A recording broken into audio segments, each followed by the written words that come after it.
9장 1절부터 14절까지입니다.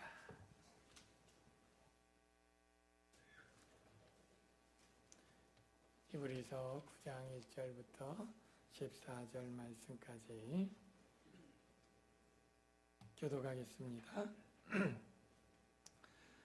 첫 언약에도 섬기는 예법과 세상에 속한 성소가 있더라. 위대한 첫 장막이 있고 그 안에 분잔대와 상과 진설병이 있으니 이는 성소라 일컫고, 또 둘째 휘장 뒤에 있는 장막을 지성소라 일컫나니 그는 당로와 상을 금으로 싼 언약궤가 있고 그 안에 만날에 담은 금항아리와 아론의 쌍난 지팡이와 언약의 돌판들이 있고, 그 위에 속죄소를 덮는 영광의 그룹들이 있으니 이것들에 관하여는 이제 낱낱이 말할 수 없노라. 이 모든 것을 이같이 예배하였으니 제사장들이 항상 첫 장막에 들어가 섬기는 예식을 행하고, 오직 둘째 장막은 대제사장이 홀로 1년에 한 번 들어가되 자기와 백성의 허물을 위하여 드리는 피 없이는 아니하나니 성령이 이로써 보이신 것은 첫 장막이 서 있을 동안에는 성소에 들어가는 일이 아직 나타나지 아니한 것이라. 이 장막은 현재까지의 비유니 이에 따라 드리는 예물과 제사는 섬기는 자를 그 양심상 온전하게 할 수 없나니 이런 것은 먹고 마시는 것과 여러 가지 씻는 것과 함께 육체의 예법을 빌며 개혁할 때까지 맡겨둔 것이니라. 그리스도께서는 장래 좋은 일에 대제사장으로 오사 손으로 짓지 아니한 것 곧 이 창조에 속하지 아니한 더 크고 온전한 장막으로 말미암아 염소와 송아지의 피로 하지 아니하고 오직 자기의 피로 영원한 속죄를 이루사 단번에 성소에 들어가셨느니라. 염소와 황소의 피와 및 암송아지의 죄를 부정한 자에게 뿌려 그 육체를 정결하게 하여 거룩하게 하거든 하물며 영원하신 성령으로 말미암아 흠없는 자기를 하나님께 드린 그리스도의 피가 어찌 너희 양심을 죽은 행실에서 깨끗하게 하고 살아계신 하나님을 섬기게 하지 못하겠느냐. 아멘. 우리 좌우에 앉으신 분들에게 사랑합니다 인사합니다. 사랑합니다. 네, 사랑합니다. 반갑습니다. 여러분 이렇게 3부 예배에 나오실 때 참 수고 많으셨는데요. 여러분 예배 나올 때 참 예배가 기다려지고 참 기쁘고 즐거운 마음으로 나오셨습니까? 아니면 네 감사합니다. 아니면 이게 주일이 되었으니까 그냥 습관적으로 또 그냥 일어나서 나오셨습니까? 아니면 나가기 싫은데 또 집사라 안 나갈 수도 없고 지난주도 빠졌는데 그러면서 마치 도살장에 끌려가는 정도는 아니지라도 굉장히 좀 마지못해 억지로 나오셨습니까? 여러분 예배를 드릴 때 기쁘고 즐거운 마음으로 나오실 수 있는 은혜가 있기를 주의 이름으로 축원합니다. 우리가 그냥 그래야지 해서는 얼마 가지 못하고 왜 우리가 예배를 드려야 될까요? 왜 우리가 예배를 이렇게 정기적으로 하나님께 드려야 될까요? 첫 번째, 하나님이 우리를 지으셨기 때문입니다. 이 세상에 수많은 신들이 있지만 다 거짓되고 헛되고 오직 우리가 믿는 여호와 하나님이 창조주 하나님이시며 그 하나님이 나를 지으셨고 모태 뱃속에서부터 나를 지으셨고 나를 이제까지 길러주시는 분이기 때문에 마땅히 그분께 감사와 영광을 돌리며 예배해야 마땅한 것입니다. 우리가 나를 낳으시고 길러주신 부모를 공경하고 효도해야 될 때 왜라고 묻지 않지 않습니까? 왜? 너무나 당연한 것이니까. 마찬가지로 우리의 육신의 부모 이전에 하나님이 나를 존재하도록 지으셨습니다. 하나님이 나를 짓지 아니하였다면 나는 이 세상에 아예 없는 자입니다. 내 존재를 가능하게 하신 창조주 하나님께 피조물로서 가장 마땅한 도리가 감사하며 예배하고 공경하는 것. 이게 너무나 당연한 것이죠. 두 번째 의미로는 바로 하나님이 나를 죄와 사망에서 구원해 주셨기 때문입니다. 하나님이 우리를 구원해 주시지 않았다면 우리는 우리의 죄악으로 말미암아 죽을 것이고 영원한 심판으로 영벌에 처할 것입니다. 그 영벌은 불못이라고 말하고 세세토록 끊이지 않는 고통이 있는 형벌의 곳입니다. 여러분 상상해 보십시오. 얼마나 그 고통이 길고 오래되고 클까요? 우리가 이 세상에 아무리 잘 살고 부유하고 원하는 것을 마음껏 하고 100년을 살았다 한들 우리의 인생의 끝이 영원토록 불못에 있다면 그는 굉장히 끔찍하고 비참한 생으로 마치는 것이고 그는 차라리 이 세상에 나지 않았으면 좋았을 뻔한 인생이라고 말할 수 있지 않겠습니까? 그런데 하나님께서 그렇게 영벌에 빠질 우리들을 자기 아들을 죽여서 우리를 구원했다면 그 희생적 사랑에 우리가 어찌 감격하지 않고 감동하지 않고 하나님께 예배 드리지 않을 수 있겠습니까? 저와 여러분이 나를 지어서 존재하게 하신 하나님, 나를 죄악 가운데 영벌 가운데 구원해 주신 하나님을 진짜 믿는다면, 정말로 그렇게 믿는다면 예배하지 못하게 막는 것이 오히려 괴롭고 예배 드리고 싶어서 마치 북한에 정말로 예배 드리면 잡아체포하고 고문하고 죽는다 할 때 목숨 걸고 예배를 드리고 싶어서 숨어서 그렇게 예배 드리는 마음이 우리의 마음이 되어야 되지 않겠습니까? 그래서 혹여라도 때가 됐으니 마치 일수 찍듯이 주일날 교회에 나왔던 분들이 있다면 그냥 마지못해서 눈치 보느냐고 그렇게 교회에 나와 예배 생활하는 분이 있다면 오늘 그 마음에 정말 하나님께 예배하고 싶어서 꼬박꼬박 기다리다가 사모하는 마음으로 이 예배당에 달려 나오는 마음으로 변화되는 은혜가 저와 여러분 모두에게 있기를 주의 이름으로 축원합니다. 오늘 본문 말씀은 옛 언약과 새 언약을 비교하면서 당대 지금 히브리서 독자들이 이 기독교인으로서 새 언약의 은혜 아래 있다가 다시 핍박과 여러 가지 이유 때문에 옛 언약인 율법과 유대교로 돌아가려고 하는 사람들이 있다고 하지 않았습니까? 그럴 때 그들을 대상으로 해서 새 언약이 얼마나 은혜로운지, 얼마나 더 좋은 것인지를 설명을 하면서 새 언약의 믿음의 도리를 흔들리지 말고 굳게 붙잡고 지켜나가기를 권면하는 그러한 내용 가운데 있습니다.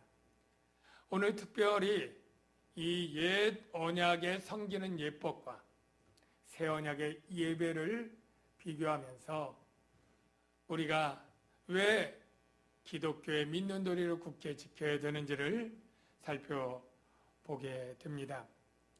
그래서 먼저 9장부터 1절부터 10절까지는 옛 언약인 구약시대에 그 하나님을 섬기는 제사에 관해서 지금 설명을 하고 있습니다. 지난번에 우리가 쭉 설명했던 것과 어느 정도 중복되고 반복되는 부분이 있지만 어쩌면 그것들이 우리의 기억력을 분명하게 해줄 더 좋은 내용이라고 생각을 하고요. 그것들을 살펴보면 1절을 보면 첫 언약에도 섬기는 예법과 세상에 속한 성소가 있더라. 첫 언약은 구약의 율법을 말하고 거기에도 하나님을 공경하고 섬기는 예법이 있고 하나님을 섬기는 장소로서 성소, 성막이 마련되어 있다라고 얘기를 합니다. 여러분이 이해 못할 부분이 없을 줄로 압니다. 그런데 그 성소와 지성소의 성물들이 있는 것을 이제 2절, 3절, 5절까지 설명을 하는데요. 우리 설명과 제가 사진을 같이 보면서 설명을 드리겠습니다. 먼저 2절을 보면 예비한 첫 장막이 있고 그 안에 등잔대, 상, 진설병 세 가지가 있는데 이게 성소라고 일컫고 또 둘째 휘장 뒤에 있는 장막을 지성소라고 일컫는다라고 말합니다. 그리고 이 지성소에는 금향로와 사면을 금으로 싼 언약궤가 있고 그 안에 언약궤 안에 만나를 담은 금항아리, 아론의 쌍난 지팡이, 그리고 언약의 돌판들 세 가지가 있고 그 위에 속죄소에는 영광의 그룹들이 있다 이렇게 설명을 합니다. 우리 백문이 불여일견이라는 말도 있는데 다시 사진들을 보고 설명을 그대로 하겠습니다. 첫 번째 사진 보면 지성소에 휘장이 두 개가 있습니다. 구분할 수 있죠? 맨 앞에 알록달록한 무늬로 된 휘장, 이게 요 휘장이 성소를 맡고 있는 휘장이고 거기 들어가면 성소가 되겠죠? 두 번째, 이 그룹이라고 하는 천사가 이렇게 머리 들고 셋이 있는 그게 둘째 휘장이고 지성소를 가로막고 있는 막입니다. 휘장에 대한 설명 끝났죠? 그 다음 사진 보여주면 성소와 지성소 전에도 보여줬지만 오른쪽에 넓은 부분이 성소, 왼쪽에 작은 부분이 뭡니까? 지성소. 성소에 성물이 세 개가 있죠. 첫 번째 저 제사장이 흰 옷 입은 제사장이 보고 있는 이것이 무엇입니까? 7 등대입니다. 여기는 등불을 붙여서 깜깜해진 것을 밝히는 그런 것이 있는데 왜 7개냐? 바로 하나님 성소에 있는 7 성령을 상징하는 것이다 라고 할 수 있습니다. 그리고 그 맞은편에 저쪽에 조그맣게 있는 것, 다음 사진 확대된 건데요. 다음 사진 보여줄까요? 자, 요거는 뭡니까? 떡상입니다. 왜 떡상입니까? 진설병, 떡병이죠. 떡이 있는 그러한 상이다. 뭐 쉽죠? 저 떡이 모두 몇 개 있을까요? 12개. 12개 있습니다. 왜 12개일까요? 12지파를 상징하는 거죠. 저 떡의 재료는 뭘까요? 밀가루입니다. 저 떡의 크기는 얼마나 될까요? 호떡만 할까요? 빈대떡만 할까요? 저게 정확히 크기는 모르는데 그 부피로 따지면 2대하고 10분의 4대라 그래요. 우리가 알밤 이렇게 밤 살 때 보면 조그만 사각형이 그게 한 대짜리죠. 그거 2개하고 10분의 4. 그만큼의 밀가루로 만들면 생각보다 굉장히 좀 크고 두껍게 보여집니다. 요거를 위에 얹는 진설병이라고 하고 이것은 떡상이다 이렇게 부릅니다. 자, 2가지 성물 설명했고요. 그 다음 성소에 있는 마지막 한 가지 남은 것 다음 사진. 요거는 아까 좀 크게 등대를 확대해서 보여준 것입니다. 그 다음 사진. 요게 세 번째로 있는 분향단. 저 위에 향로가 있고 향을 태웁니다. 저 향은 4가지 향을 섞어서 만듭니다. 그 향 이름을 여러분들이 뭐 알아도 잊어버릴 것 같긴 하지만 서합향, 나감향, 풍자향, 유향을 섞어서 만드는데 중요한 건 이 향은 향 냄새 너무 좋아. 내가 집에 가서도 좀 우리 집에 켜야지. 큰일 납니다. 사람을 위하여는 절대 만들어서도 피워서도 안 됩니다. 오직 하나님만을 위한 향입니다. 이렇게 향로가 있고 향을 피웁니다. 자, 그 다음 지성소의 성물, 향로가 있다고 하는데 향로는 이제 지성소의 속죄일에 들어갈 때 들고 들어가는 향로고요. 고정적으로 있는 이것이 뭡니까? 언약궤 또는 증거궤 또는 법궤, 다 같은 것을 지칭하는 겁니다. 자, 이 언약궤, 법궤, 증거궤 위에 뚜껑을 뭐라고 불러요? 속죄소. 이게 뚜껑입니다. 속죄소의 뜻은 언어가 바로 덮다, 가리다 이런 뜻이 있습니다. 이 상자의 뚜껑으로서 가리다라고 하는 뜻일 수도 있고, 바로 그 속죄소에 짐승의 피를 뿌리면서 사람의 죄를 가린다라고 하는 뜻도 있습니다. 저 천사를 그룹이라고 표현됐지만 이 그룹은 히브리어로 정확히 발음하면 케르브가 됩니다. 케르브인데 이 케르브는 천사 중에서 바로 하나님의 영광을 드러내고 하나님을 수호하는 천사 케르브가 모형으로 있는 것입니다. 자, 이렇게 성물 있고요. 이 법궤, 언약궤 안에 뭐가 있는지 다음 사진 볼게요. 세 가지가 있죠. 먼저 금항아리, 조그맣지만 금항아리가 보입니까? 저 안에 뭐가 들었다고요? 네, 40년 동안 이스라엘 백성을 기적적으로 먹이신 생명의 만나가 저 항아리에 들어있고요. 저기 지팡이에 이렇게 가지가 돋고 했던 저게 뭘까요?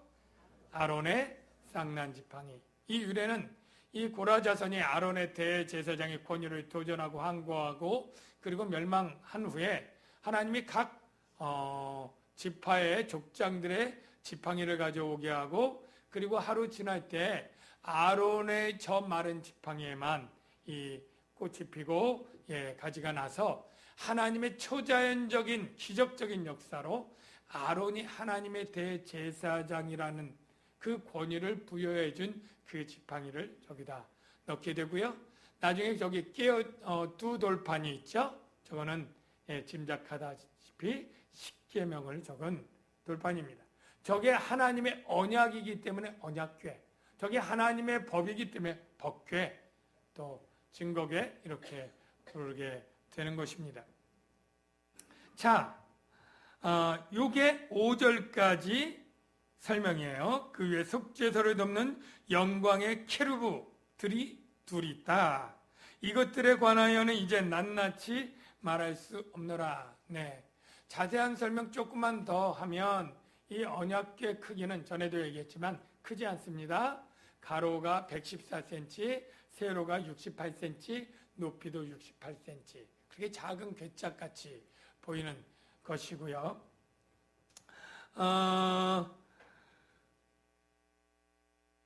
그렇게 성물을 소개하고요. 중요한 것은 그 다음에 섬기는 예식이 있습니다. 6절을 봅시다. 6절, 7절 섬기신 예식이 있는데 같이 한번 읽어볼까요? 시작. 이 모든 것을 이같이 예비하였으니 제사장들이 항상 첫 장막에 들어가 섬기는 예식을 행하고, 오직 둘째 장막은 대제사장이 홀로 1년에 한 번 들어가되 자기와 백성의 허물을 위하여 드리는 피 없이는 아니하나니. 자, 옛 언약에 따르면 하나님의 백성들이 하나님을 섬길 때 모든 이스라엘 백성이 다 섬길 수가 없으니까 대표가 섬깁니다. 그 대표가 제사장들이고, 제사장들 중에 최고로 높은 대표가 대제사장이죠. 그러니까 대표가 하나님을 섬기는데 그 예식이 있습니다. 예법이 있고 예식이 있습니다. 이게 굉장히 중요합니다. 저도 어렸을 때 명절에 제사 드리는 걸 보았는데요. 정말 9번, 13번 이렇게 제사 드리는 그러한 문중도 있다 그래요. 근데 그 예식과 이런 것들을 보면 저는 곁에서 어렸을 때 봤지만 밥 놓고 국 놓고 숟가락 꽂고 뭐하고 저라고 그 예식들이 많잖아요. 그 제사상에 놓는 그러한 과일들 위치나 이런 것도 다 정해져 있는 거잖아요. 예. 더 아마 복잡한 그러한 예식과 예법이 있어서 제사를 드린다면 하나님을 경외하는 이 예식도 굉장히 복잡한 순서와 시간과 모든 것들이 있는 것입니다. 섬기는 예식이 있다라는 거예요. 제가 조금 설명하면 일단 평상시 이 제사장들이 평상시에는 첫 번째로 번제를 드립니다. 아침에 한 번, 저녁에 한 번. 양 한 마리. 여러분, 양 한 마리 번제 드리는 걸 실제 안 해봤기 때문에 잘 모르는데 상상해 보십시오. 여러분, 돼지고기 구워 먹다가 한 점이라도 숯불에 들어가면 그 연기가 얼마나 많이 피어오릅니까? 그래서 그냥 다 탈 때까지 둘 수가 없어서 숯불에서 끄집어 올려내야 연기가 멋잖아요. 한 마리 잘 태운다면 어마어마한 시간과 어마어마한 연기가 아마 솟아날 거예요. 네. 그 일을 아침과 저녁에 하는데요. 안식일에는 2배 합니다. 아침에 2마리, 저녁에 2마리. 예. 그 죽여서 그 태우는 것 제사장이 하고요.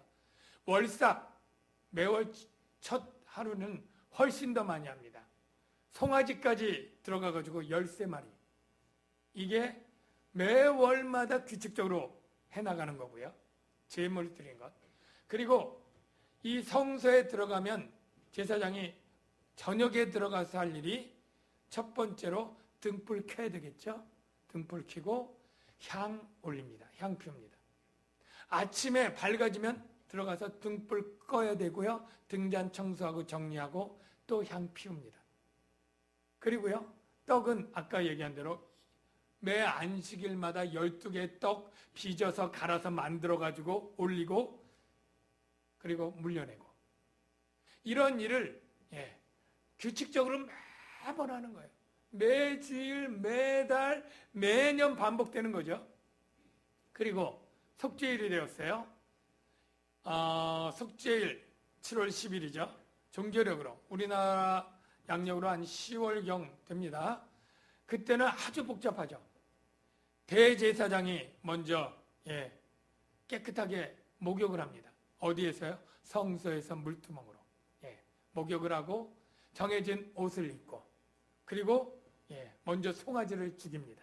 가죽을 벗겨내고 각을 떼고 똥을 떼내고 고기를 하고 그리고 번제를 드리고 이 송아지의 피를 가지고 성소를 거쳐 드디어 지성소의 휘장을 지나가기 전에 먼저 향을 엄청 피워서 연기가 가득 차도록 하나님도 나를 못 보고 나도 속죄소를 잘 못 보도록 가득 찬 연기 가운데 향로를 들고 들어가서 그 향로로 계속 연기를 피우고 그 피로 송아지 피로 속죄소 동쪽이라고 하는 것은 위를 말합니다. 그래서 속죄소 위에 한번 바르고 그리고 속죄소 앞에 바로 지성소 바닥이 되겠죠. 거기 7번 뿌립니다.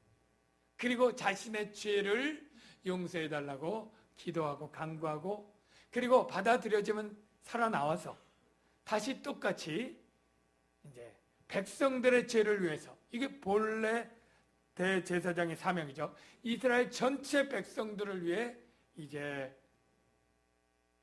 염소를 잡습니다. 그리고 그 염소의 피를 가지고 똑같이 들어가서 아까의 방식으로 똑같이 하고요. 나와서 그 다음에 이 송아지의 가죽과 똥을 태우러 사람을 시켜보내고 그는 태우고 돌아오면 그를 목욕을 시키고 옷을 빨게 합니다. 그리고 아사셀 염소 한 마리가 더 있는데 본문엔 잘 안 나왔지만 또 그를 멀리 광야에 가서 데려서 광야에서 죽게 하고 돌아오는 사람 또 옷 빨게 하고 목욕시키고 이런 일들이 성경에 나와 있는 그러한 섬기는 예식이에요. 이걸 정확하게 바르게 잘하면 하나님을 잘 섬겼다 이렇게 생각할 수 있어요. 자, 이 섬기는 예식 가운데 자 우리가 상상해 봅시다. 마음대로 순서 바꿀 수 있을까요? 없을까요? 그날 바쁜 일이 있다고 미리 앞당기거나 바꿀 수 있어요? 없어요? 시간, 장소를 오늘은 예루살렘 바쁘니까 저기 베델에 가서 해야 되겠다. 장소 바꿀 수 있어요? 없어요? 장소 못 바꿉니다. 시간 절대 못 바꿉니다. 순서, 절차. 목욕을 하긴 하는데 오늘은 집에서 하고 갈게. 안 됩니다. 성소에서 해야 됩니다. 예. 옷 빠는 거 생략해도 안 됩니다. 여러분, 이 구약에 하나님을 잘 섬기려면 시간, 장소, 절차, 방법 모든 것이 하나도 틀림없이 빠짐없이 완벽하게 드려야 바로 하나님께 섬기는 제사를 드린 거예요. 그런데 문제는 이렇게 섬겼다고 해서 완전한 속죄가 이루어졌을까요? 안 됐을까요? 자, 8절을 봅시다. 성령이 이로써 보이신 것은 성령이 우리에게 깨닫게 해준 것을 말합니다. 첫 장막이 서 있을 동안에는 첫 장막이 서 있을 동안 옛 언약의 시대를 말합니다. 구약 시대에는 성소에 들어가는 길이 아직 나타나지 아니하였다. 여기 성소는 지성소의 하나님을 뜻하는 거예요. 성소라고 표현되어 있지만, 그러니까 하나님께 나아가는 길이 완전히 열리지 않은 거예요. 이스라엘 백성 그 누구도 하나님 앞에 못 나가요. 제사장 그 누구도 못 나가요. 제사장 중에 대제사장 나가지만 찔끔 1년 365일 중에 그것도 잠깐 동안 그때 연기로 가려놓고 잠깐 나가는 게 길이 열렸다고 할 수 없는 거죠. 예, 하나님께 나가는 길이 열리지 않은 겁니다. 왜 그러냐? 왜 그러냐? 그 이유가 9절에 설명이 됐는데요. 이 장막은 현재까지 비유니, 이 현재는 바로 예수님이 오신 새 언약의 시대까지 옛 언약 시대가 바로 비유고 모형이었다는 거예요. 바로 이에 따라 율법을 따라 드리는 예물과 제사는 섬기는 자를 그 양심상 온전하게 할 수 없나니. 여러분, 별 5개 땡땡. 예. 양심상 온전하게 할 수 없다. 아무리 이런 절차를 따라 육체의 모든 시간과 절차, 방법, 제물을 다 완벽하게 준수해도 그 양심, 내면적인 것은 온전하게 속죄할 수 없다는 거예요. 양심은 무엇입니까? 그냥 착한 마음, 이게 아니고요. 우리의 내면적인 영과 혼을 말합니다. 우리의 영혼은 이러한 것들로 온전히 속죄가 되고 깨끗해질 수가 없다는 거예요. 여러분, 사도 바울이 지난번 로마서 7장에 왜 그렇게 탄식합니까? 내가 율법에 흠이 없고 모든 것을 다 지켰지만 내 마음의 법으로 하나님의 법을 지켜야지, 율법대로 살아야지. 암만 다짐하고 결심하면 뭐합니까? 내 마음에 다른 법, 죄의 법이 왔는데 이 법이 하나님의 마음 법을 즐거워하는 내 마음의 법과 싸우는데 누가 이겨요? 죄의 법이 이긴다는 거예요. 결국 내 마음으로 죄를 짓는다는 거예요. 그래서 자는 죄를 짓고 사망의 공고한 몸에 빠진 그러한 불쌍한 자가 되었다는 것 아닙니까? 이 율법의 제사에 섬기는 것으로는 양심, 영혼을 깨끗하게 할 수 없는 거예요. 그런데 예수님이 오셨습니다. 할렐루야.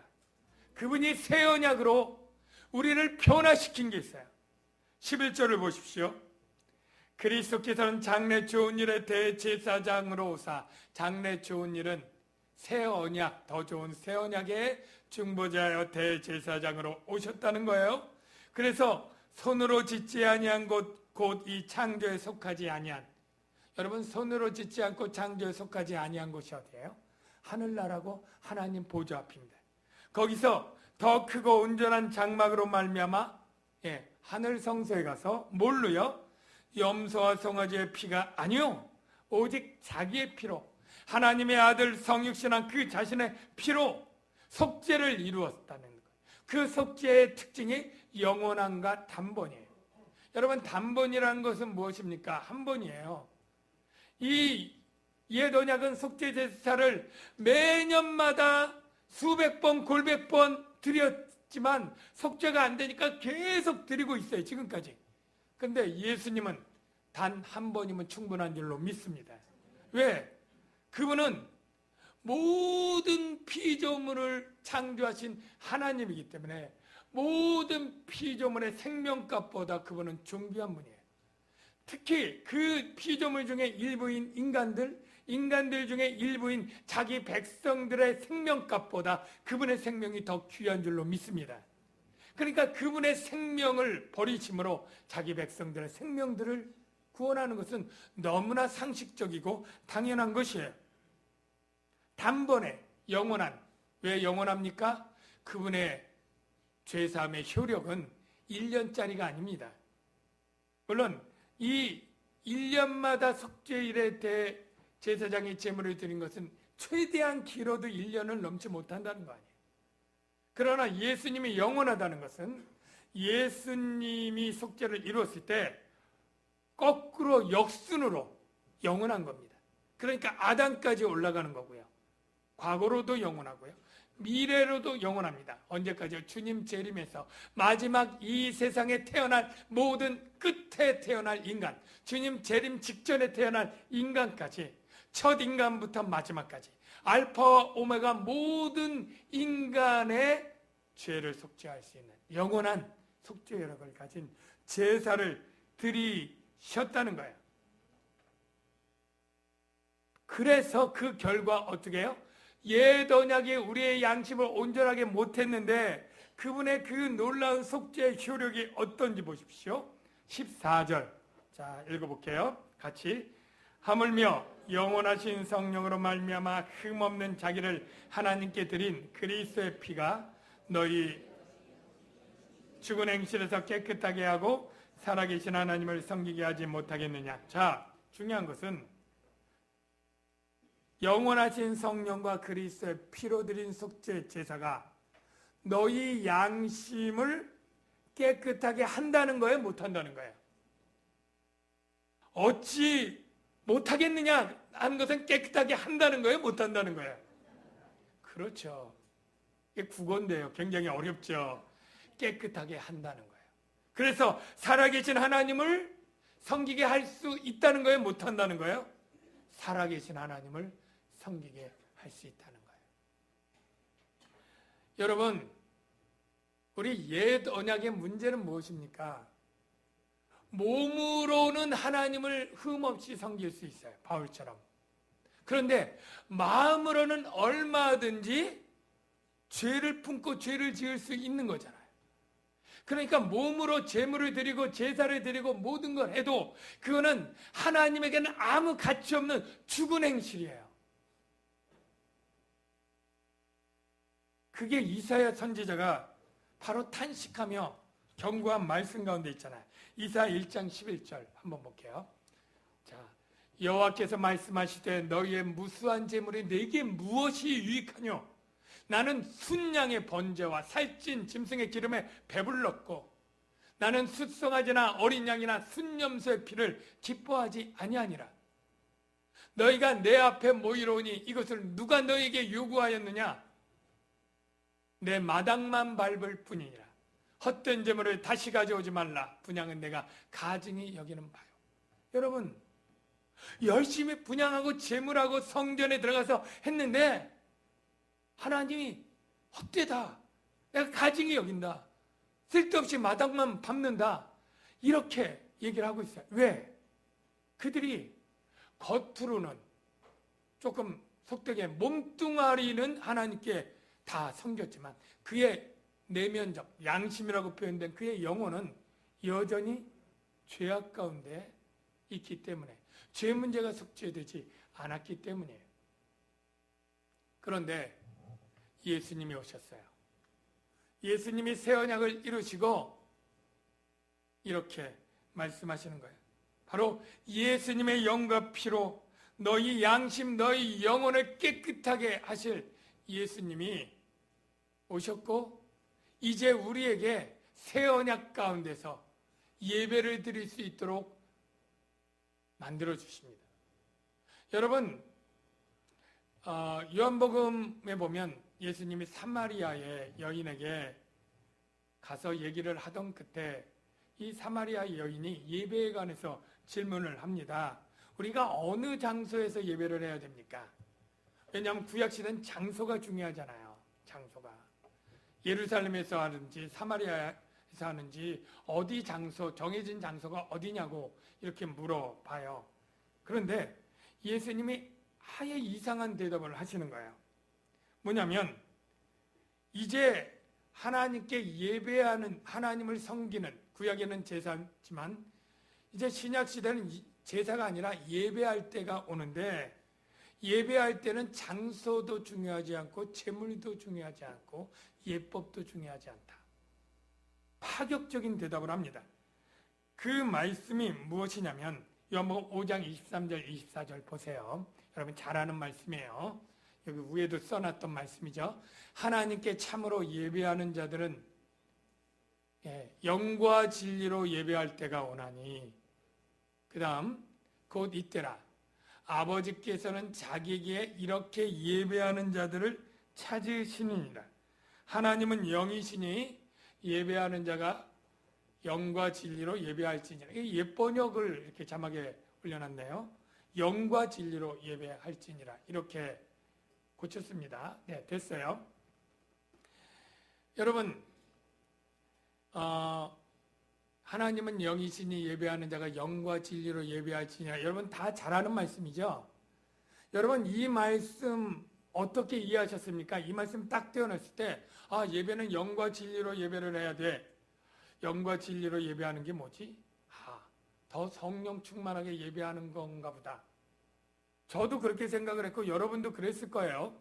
그래서 하나님이 참된 예배는 성령 충만한 뜨겁고 열광적이고 열정적인 예배를 드려야 되는 것이라는 말씀인가 보다. 그렇게 생각들을 많이 합니다.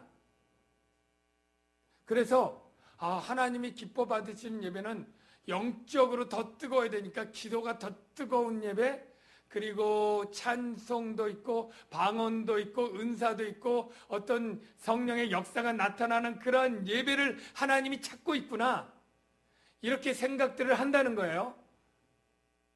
그리고 저도 그런 말씀으로 이해를 했던 적이 있고요.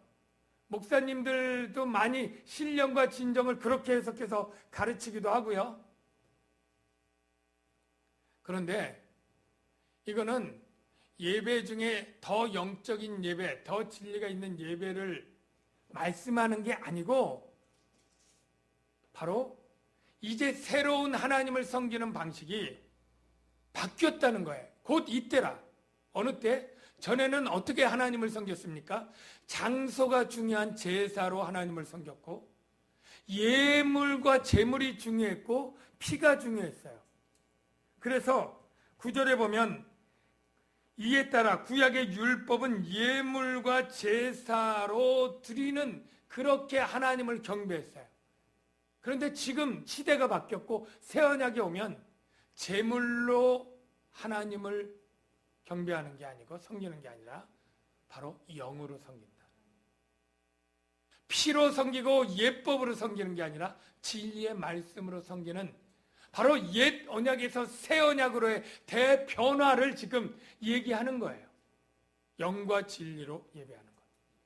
저와 여러분이 지금 더 뜨거워야만 영적인 예배가 되는 게 아니라 예수 믿고 변화된 영으로 드리는 이 예배가 영과 진리로 드리는 예배라는 사실을 여러분 아시고 믿으시길 바랍니다. 물론 영이 죽은 사람들은 영적 예배를 드릴 수가 없죠. 여러분, 영이 살아야 된다는 걸 모르는 분 없죠? 저와 여러분들은 예수 믿기 전에 영이 죽었던 사람들입니다.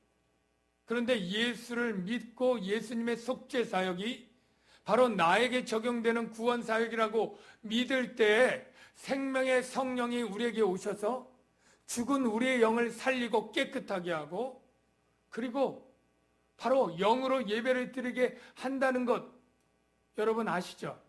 분명히 아셔야 됩니다. 하나님 말씀을 통해서 좀 확인을 할게요. 두 구절인데요. 요한복음 3장 5절. 사람이 물과 성령으로 나지 아니하면 하나님의 나라에 들어갈 수 없느니라. 육으로 난 것은 육이요 영으로 난 것은 영이니 내가 거듭나야 하겠다는 말을 놀랍게 여기지 말라. 저와 여러분들은 영이 있었고 영이 태어나야 됩니다. 바로 성령으로 거듭나는 것이죠. 이 성령으로 거듭남은 성령으로 씻어지는 것입니다. 디도서 3장 5절 말씀, 우리를 구원하시되 우리의 의로운 행위로 말미암지 아니하고 오직 그의 긍휼하심을 따라 중생의 씻음과 성령의 새롭게 하심. 성령은 우리를 씻고 새롭게 하시는 영입니다. 그래서 우리가 예수님의 속죄를 믿고 새 언약의 백성이 되면 내 영은 살아나고 내 영은 성령으로 깨끗게 되었습니다. 내가 살아나고 거듭난 새 영으로 성령 안에서 하나님께 예배하는 이것을 하나님이 찾으신다는 것이지, 구약의 제사와 구약의 예법을 가지고 하나님께 아무리 섬긴다고 할지라도 그것은 이제 새 언약 시대에 하나님이 찾는 자가 아니라는 거예요. 그래서 10절에 우리 히브리서 9장 10절에 이런 것은 먹고 마시는 것과 여러 가지 씻는 것과 육체의 예법일 뿐이며 개혁할 때까지 맡겨둔 것이라, 일시적인 것입니다. 여러분, 구약시대 하나님을 잘 섬기려면 어떻게 해야 되냐면 먹는 걸 잘 먹어야 돼요. 잘 먹는다는 게 많이 풍성하게 가리지 않고 먹는다는 게 아니고요. 반대로 여러분, 가축 중에 굽이 갈라지지 않은 것 먹으면 안 됩니다. 되새김질 하는 것, 안 하는 것 먹으면 안 됩니다. 물고기 중에 비늘 없는 것, 지느러미 없는 것 못 먹습니다. 그래서 돼지고기도 못 먹고요. 갈치, 꼼장어, 비늘 없는 거 못 먹죠. 곤충 우리가 잘 먹을 일 없지만 번데기 이런 거 못 먹죠. 다리가 있어 뛰는 거하고 날개가 있는 것만 먹습니다. 진해 이런 건 못 먹습니다. 새를 먹는다 그러면 맹금류 같은 조류 못 먹고요. 외롭고 슬픈 그러한 조류 못 먹고요. 하여간 이런 것들을 잘 구분해서 잘 먹어야 내가 하나님을 잘 섬기는 것이다. 두 번째, 씻는 것. 구약시대 하나님을 잘 섬기는 게 씻는 거에 달렸어요. 뭐냐면 내가 부정한 것을 만지거나 치체를 만지거나 그런 걸 만질 때 때때로 씻어야 돼요. 옷을 빨고 씻고. 이게 하나님을 잘 섬기는 거예요. 구약시대에 이렇게 예법으로 잘 섬기는 것은 13절을 보면 우리 육체를 성결하고 거룩하게 하는 데는 조금 효력이 있어요. 13절 보십시오. 염소와 황소의 피와 및 암송아지의 죄를 부정한 자에게 뿌려, 율법의 정결하는 방법이죠. 그 육체를 정결하여 거룩하게 하거든. 육체는 정결하게 하고 거룩하게 하지만 양심은 거룩하게 할 수 없었어요. 그러나 예수 그리스도의 온전한 속죄가 우리의 양심을 깨끗하게 하고 영이신 하나님을 영으로서 섬길 수 있도록 새 언약의 은혜를 베풀어 주신 것입니다. 사랑하는 성도 여러분, 하나님을 섬겨야 된다는 데는 이의가 없을 줄로 믿습니다. 하나님께 공경하고 감사해야 되는 데는 이의가 없다면 여러분, 구약시대에 태어나지 않은 것을 정말 감사하시길 바랍니다. 날마다 번제드리고 하나님께 나아가지도 못하고 이러한 구약시대가 아니라 이제 예수 안에서 새 언약의 시대에 내 마음과 마음에 하나님의 법이 있고 내 영이 살아나서 내 영으로 하나님을 섬길 수 있다는 것. 언제든 어디서든 어떻게든. 예루살렘에서만 예배할 수 있는 것 아니죠. 남양주에서 예배할 수 있습니다. 예배당에서만 예배할 수 있는 것 아니죠. 여러분이 있는 곳 어디에서나 예배할 수 있습니다. 주일날 11시만 예배할 수 있는 건 아닙니다. 언제든 어느 시간에든 예배할 수 있습니다. 예배의 방법에 재물이 필요 없습니다. 이러한 예식과 예법이 필요 없습니다. 영과 진리의 말씀이면 충분합니다. 이게 은혜 아닙니까? 마땅히 하나님께 드려야 될 이 예배를 통해서 하나님은 찾으시고 그들이 나올 때 하나님은 만나주십니다. 대제사장만 찔끔 만나준 그게 아니라 우리의 대답하시고 우리에게 응답하시고 우리에게 은혜를 주셔요. 여러분, 이 예배 드릴 수 있는 게 얼마나 큰 특권인지 여러분 느끼시고 만끽하시길 바랍니다. 억지로 마지못해 할 수 없이 드려야 되는 게 아니라 전 세계에 예배를 드릴 수 있는 합당한 자격을 받은 사람은 극소수입니다. 예.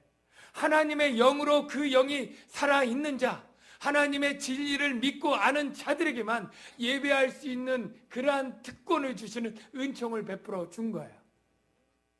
여러분, 그렇게 생각하니까 이 예배가 얼마나 더 감사하고 또 감격스럽습니까?